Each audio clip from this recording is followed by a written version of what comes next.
That's known by people outside there that we do not have funding. We used to get funding from the U.S. government. We do not have funding. The funding that we had came from Netherlands Embassy, and it was just a 6-month funding. And that funding has stabilized us. But you guys in the media has worked mostly bluntly. You don't have the insurance, you don't have a salary, everything is incentive. And so what we are calling upon the companies, people who are in business, that there's no country, that's why we are called post-estate. There's no country in the world that can, if the country has no media, that country live in darkness. Because in a place where there is human being, a lot of bad things are happening. In the place where there is human being, there's outbreak of diseases, there's conflict, and you need media to highlight all this information so that they can inform policy making. Because without media, you will not have a mirror. That's why in your house, you have a mirror to see your image, whether there's something dead somewhere. And that's why the importance of media. So media need to be supported by the general public. Sounds of the Week on iRadio, your eye on South Sudan.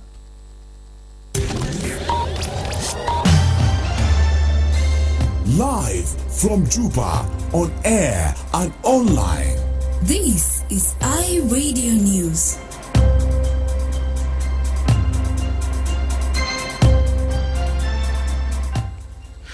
Hello, this is iRadio News. First, here are the headlines. The Office of the Chief of Defense Forces of the South Sudan People's Defense Forces has confirmed that 7 soldiers were killed on Tuesday in a drone attack by Sudanese forces at the Hijlich oil field. The Minister of Information and Government spokesperson, Atem, has assured that oil installations in Hijlich, also known as Pantao, remain safe despite recent clashes between Sudan's warring forces. And the United States government has threatened to reduce humanitarian funding over what it calls exorbitant fees imposed on aid shipments and the blocking of UN keeping operations by South Sudan Transitional Government.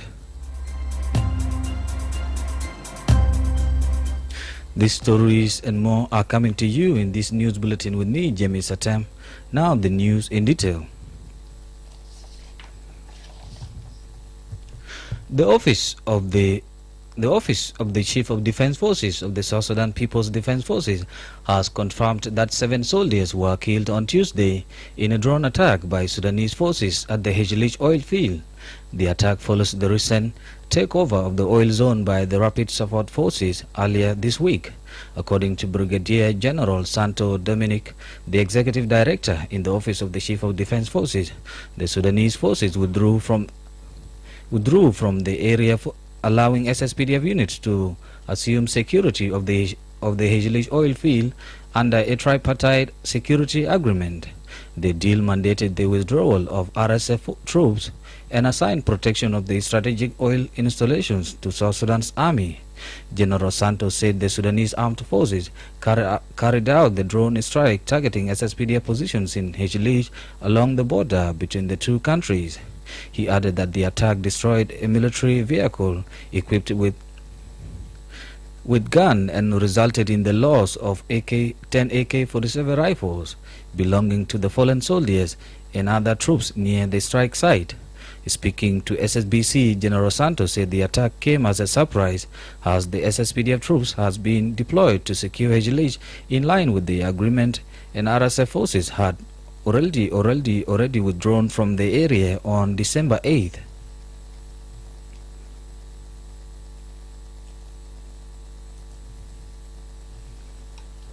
خبر الناس بتاعنا انه امبارح انتزع الديك هذا احنا دارسين بتاع موقفين في الليل ده يعني حصل يعني درون سترايك على القوات السودانية ضرب الناس بتاعنا في المنطقة التحديد بالدرون واحنا فقدنا 7 عساكر بتاعنا ماتوا في هذه العملية ودمرت عربية محملة بسلاح 12.7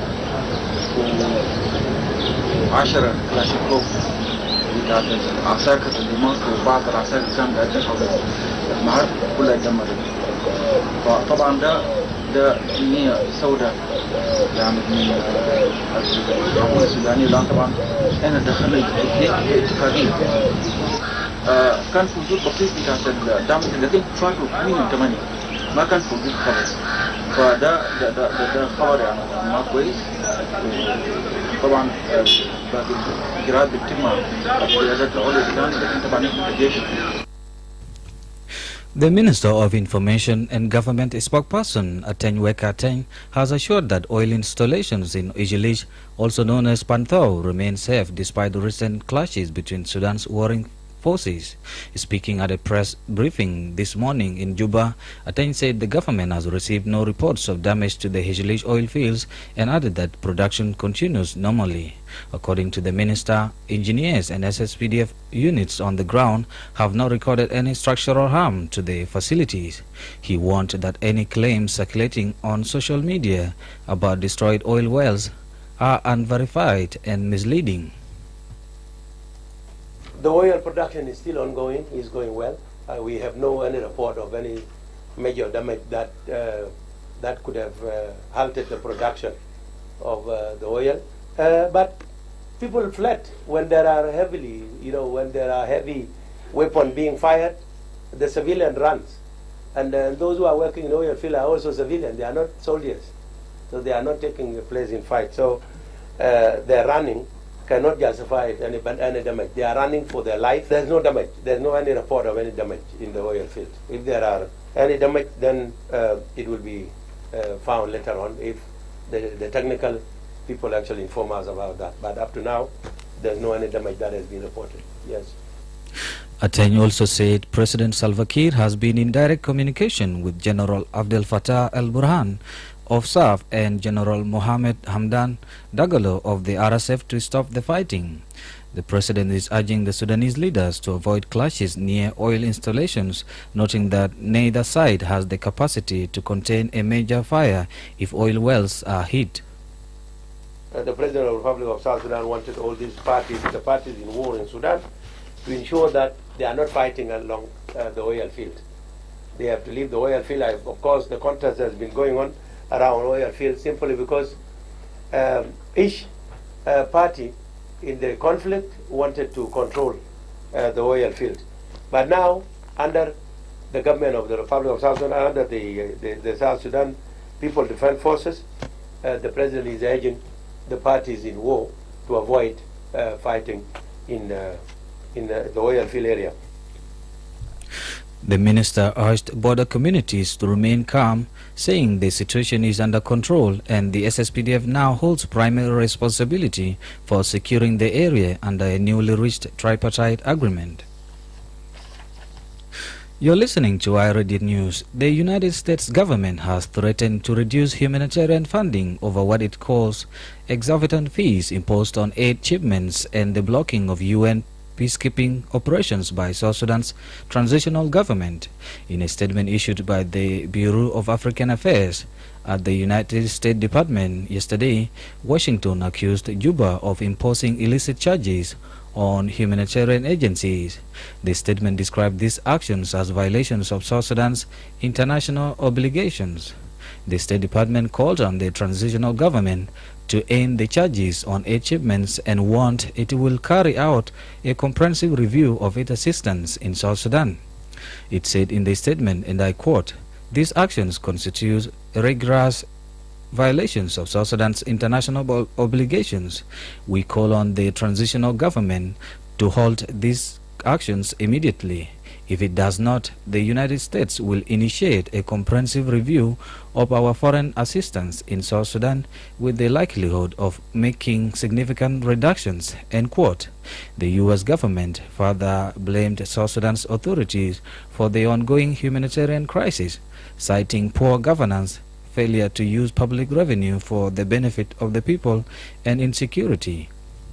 The statement highlighted that the transitional government has received an estimated $25 billion in oil revenue since 2011 and has repeatedly failed to address the country's growing public needs. It added that the United States has spent over $9.5 billion of American taxpayer taxpayer money on foreign assistance in South Sudan since independence. The government of South Sudan has yet to comment on the accusations. This is iRadio News.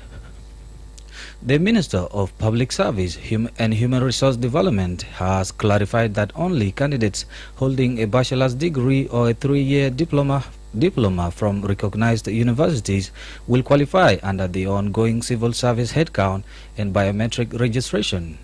Minister Dak Dwop Bishok made the announcement during an inspection of 5 registration centers in Juba. He explained that holders of 2-year diplomas will not be appointed to the civil service, although they may serve in other public institutions such as the army or police service. He assured that these current civil servants with 2-year diplomas will not be affected by the new rules. The minister said the measure is part of implementing the cabinet's directive to ensure higher qualification standards among new public service recruits. He added that anyone without a 3-year diploma or a bachelor's degree will not be appointed to serve in the public service. He spoke to the media yesterday. ما انت عارف نحن في خدمة العامة يكون طبعا معروفة لدي كل الجنوبيين انه اي زول بيتقدم في خدمة العامة يكون ده شهادة جامعية. نحن ما بنعين دبلومة 2 ما بنعين. كويس ممنوع من مجلس الوزراء. كويس انت عندك دبلومة بتاع 2 تتجند في العسكرية عشان تكون متحرك. اوكي نحن بنقبل دبلومة بتاع 3 سنوات. وشهادة جامعية، ما عندك شهادة جامعية يقول لك وقف ما تشتغل معنا، ما هنعينك ذات. ما في فرق، في زول يتعين من 72 وفي زول يتعين من الثمانينات وفي زول يتعين في التسعينات. الناس ديل يتعينوا بالدبلوم الوقت ذاك الناس في الجنوب ما قالوا زي ما قالوا هسه. عندها حق ذاته وفي ناس عندها شهادة سودانية يقول لا نموذج. لا اللي عنده دبلومة بيشتغل في بوليس ويشتغل في الجيش. This is the only place Council of Ministers has. iRadio has been named the best media house of the year by the South Sudan Chamber of Commerce, Industry and Agriculture at the annual Chamber Quality Awards 2025. The award was announced last evening at a ceremony recognizing top performers across South Sudan's key economic and service sectors. Speaking on iRadio's Dawn Show, Stephen Omiri, CEO of iMedia iRadio, described the award as a testament to the hard work, dedication, and commitment to quality journalism by the entire iRadio team. Omiri dedicated the award to the station's journalists and listeners who contribute to making programming meaningful and interactive. Hold your praise. We're going to announce the winner. The winner is guess. In everything, there are 2 sides of the coin. We are going through a lot as we speak in South Sudan, including even economic challenge.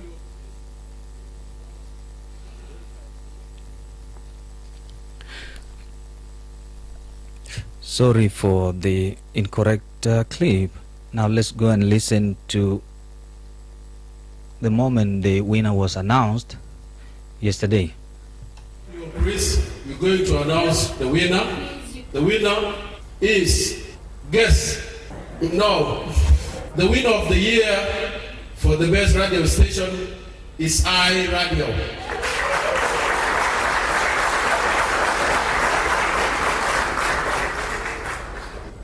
iRadio, please you come forward to receive the award. Kong Pal Chang, iRadio program manager, said the award is both a recognition and a motivation for iRadio staff to continue delivering quality journalism. In everything, there are 2 sides of the coin. We are going through a lot as we speak in South Sudan, including even economic challenge. Even iRadio is facing that. But also on the other side of the coin, there's hope, and this hope is why so many companies remain in South Sudan to operate. including also iRadio, to continue operating despite this challenge. I think in recognition is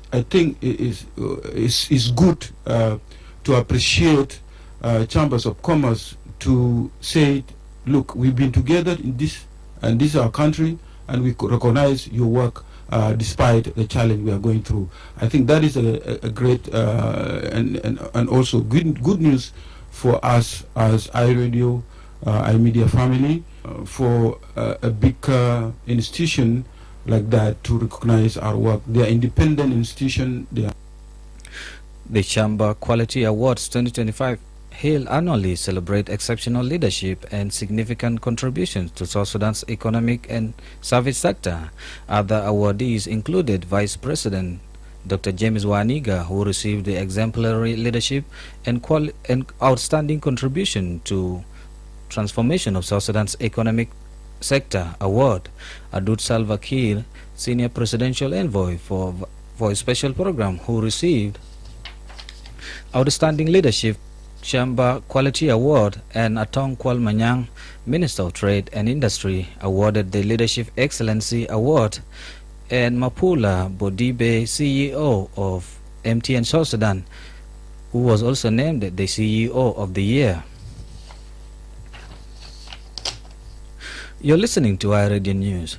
Members of the South Sudan Bar Association yesterday visited Juba Central Prison to assess and provide legal support to inmates who have been on long remand without trial as part of activities marking Human Rights Day.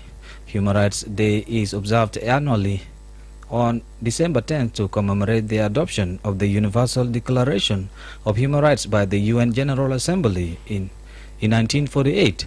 Advocate Viola Luca, the legal aid secretary at the Bar Association, said the visit aims to ensure that inmates facing serious charges, including murder and offences under Section 205, are informed about the status of their cases.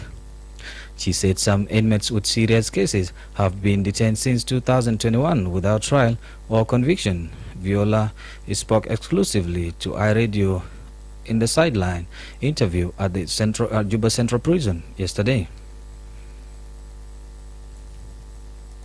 المنتظرين ديل ناس كتار يمكن تقريبا بصل 1000 حاجة، لكن هنا التارجت حقنا الكيسز الكبار like 206 اللي هم ده كيس و 205 يمكن ده ضمن 5 type cases من أكبر cases. الجرائم توتو العقوبة حقته بكون more than 7 years. ده تارجت حقنا لأنه 206 ده من كيسز المايند بيل، عشان كده زول بكون قاعد ريماين لحد ما يتم محاكمة حقه. عشان كده قلنا نجي الناس اللي طولوا في السجن ده عشان كيسز طبعا ما عنده ضمانة، قلنا أفضل إنه نجي عشان نعمل إجراءات بتاعهم بتاعت المحاكمة إنه يكون هما كونفيتد. لما زول يكون كونفيتد بكون عارف نفسه أنا ادوني 10 سنة 7 سنة، يكون عارف إنه قاعد هنا ده عنده زمن معين هو بتاعه. لكن لما أنت تكون قاعد أنت ما عرفت هتقعد هنا ل 200 ده أهو الريزون على إحنا جينا عشان الناس دول نضع لهم حد إنهم هما يكونوا كيسز حقهم نودي في محكمة عشان يحكموهم إنهم يكونوا عارفين قاعدين جوا هنا عشان دي جريمة اللي أنا عملته وحكموني به. Rexon Dukaru, a legal consultant with the Bar Association, said the legal aid secretary will now assign cases to individuals on remand and advise them to either proceed to court or schedule a session. He said the legal support is part of Human Rights Day commemoration and aims to extend assistance to inmates who cannot afford legal services. He noted that several inmates who have been on remand for a long time and remain unaware of their case status or when they will appear in court. We made a group discussion with some of the remandees. There are those since 2021 who are in prison who have not seen the judge or even taken to court. They don't even know their complainants and the investigators. So that is why it is so vital for the legal aid to visit them and let them know their right and the procedures to be taken. So the legal aid secretary will now assign cases to those remandees and ask them to proceed in court. If the case is in court, at least fix the session. If the case is not in court, I expedite with the investigators for the case to be taken before the judge. You know, the role of the legal aid as provided by the Advocate Act is so much important to those who could not afford for a lawyer. And this side fees also is important for those to at least get their liberty. There are those who are in for cases which are so minor, and it is now the court to free them. Otherwise, this is so much vital, and it is so much encouraging for the inmates who are on remand. The South Sudan Bar Association organized the visit as part of its activities to mark the Human Rights Day. You're listening to iRadio News, and now to the international news with my colleague Walma Pal. Thank you. Rebel forces have entered the last government-held city in mineral-rich Eastern Democratic Republic of Congo in an offensive that has forced thousands to flee across the border into Burundi, residents say. Heavy artillery and gunfire could be heard in Uvira, with terrified residents describing the situation as chaotic. The escalation in fighting comes despite the peace deal brokered by U.S. President Donald Trump last week between DR Congo's President Felix Tshisekedi and Rwanda's Paul Kagame to end the long-running conflict. The M23 rebel group said it had liberated the city, while UN-backed Radio Okapi quoted residents as saying that rebel fighters were on major streets. Elsewhere, a senior government official in Benin has told the BBC that the leader of Sunday's failed coup is taking refuge in neighboring Togo.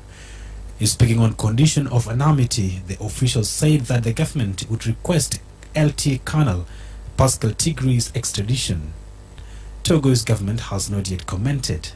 The failed coup came after a series of military takeovers in West Africa, raising concern that democracy is increasingly under threat in the region. It was thwarted after regional power Nigeria sent fighter jets to dislodge the mutinies from a military base and the office of state TV following a request from President Patrick Talon's government. And finally, at least 34 people have died and dozens more are injured after airstrikes from Myanmar's military hit a hospital in the country's west on Wednesday night, according to ground sources. The hospital is located in Maurik, U-Town, in Rakhine State, an area controlled by the Arakan Army, one of the strongest ethnic armies fighting the country's military regime. Thousands have died and millions have been displaced since the military seized power in a coup in 2021 and triggered a civil war. In recent months, the military has intensified airstrikes to take back territory from ethnic armies. It also deployed parade leaders to drop bombs on its enemies. That's all from Regional International Stories. Back to you, James Atem. Thank you, Walma Pal. And now I am joined in the studio live by Darlington Moses with the sport news.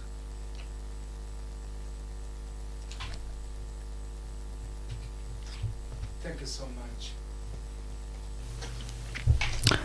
Thank you so much, James Atem. In the world of sport, we are starting with domestic leagues. Qatar Juba temporarily tops the South Sudan Premier League table after defeating Holy Family 1-0, reaching 29 points in week 12 of the leagues yesterday. Holy Family remains in 5th place with 20 points.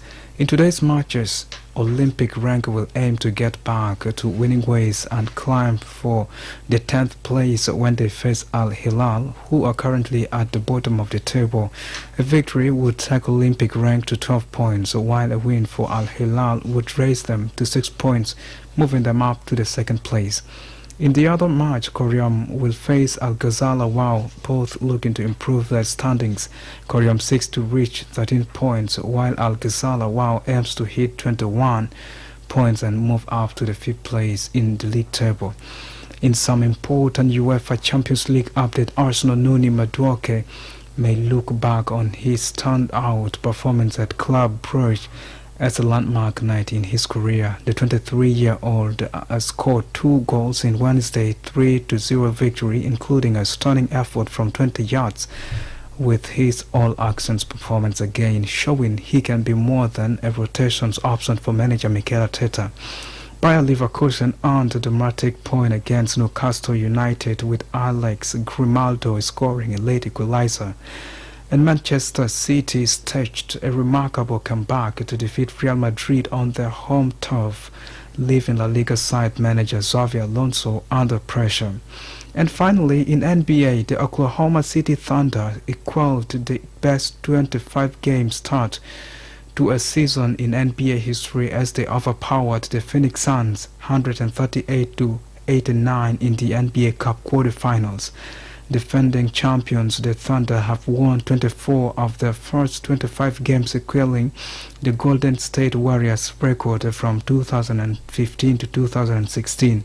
Shai Gilgeous-Alexander, last season's most valuable player, scored 28 points at Paycom Center, hitting the 20-point mark for a 96th straight game. It was a franchise record 16th straight win for the Thunder, who faced the San Antonio Spurs in the semifinals in Las Vegas on Saturday.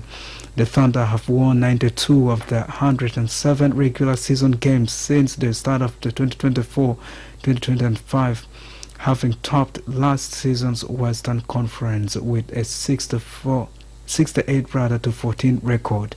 The record for most wins in an NBA season is 73, achieved by Warriors in 2015 to 2016. This is all in the world of sport, and back to you, Atem James.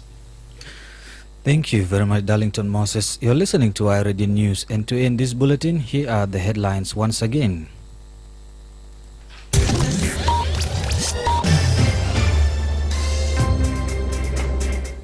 The Office of the Chief of Defense Forces of the South Sudan People's Defense Forces has confirmed that 7 SSPDF soldiers were killed on Tuesday in a drone attack by Sudanese forces at the Hijlish oil field.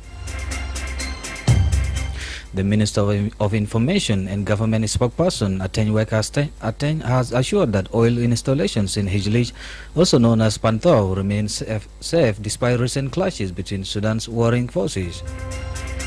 And the United States government has threatened to reduce humanitarian funding over what it calls exorbitant fees imposed on aid shipments and the blocking of UN peacekeeping operations by South Sudan's transitional government. That's the end of iRadio News. If there is a story or an event you would like iRadio to cover or report about, please send us a text message on +211 925 287870. It's also our SAM number. Follow us on X at iRadio, like our Facebook page iRadio. Subscribe to our YouTube channel at iRadio South Sudan. You can also visit our website and listen to us online at www.iradio.org. Stay tuned for news in Arabic at 1:30. I am James Atem. Thanks for listening.